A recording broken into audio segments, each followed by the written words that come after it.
Hello everyone, welcome back to the channel. Today we're taking a look at a couple of Black Series figures, and these two are Grand Admiral Thrawn and Director Krennic, two Imperial officers. You'd call them important dignitaries, officials in the Empire, and they are from kind of two different incarnations of Star Wars. But I wanted to review them together basically because I think the articulation on both of these is relatively the same, and I really only want to open this one because opening Thrawn will mean cutting the bubble and pretty much destroying this package, whereas with this older style packaging, you can basically make like one little cut, of the tape in the package, take it out, review it, and then like put it back. So I like that older style packaging a little bit better.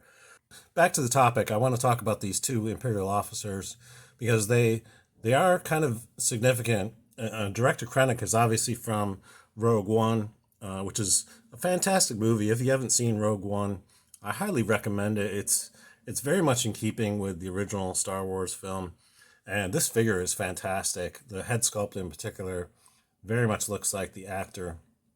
And then with Thrawn, probably going to become a lot more important as time goes forward because with the Ahsoka Tano series coming out, basically her quest is to track down Grand Admiral Thrawn.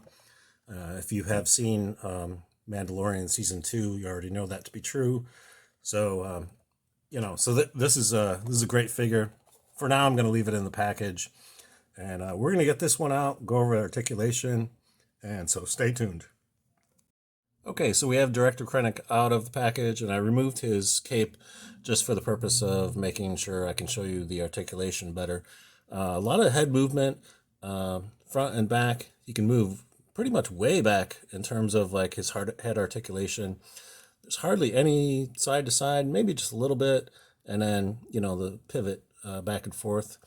At the shoulder, you can extend up, get 360-degree movement as well. At the elbow pivot there, also bending.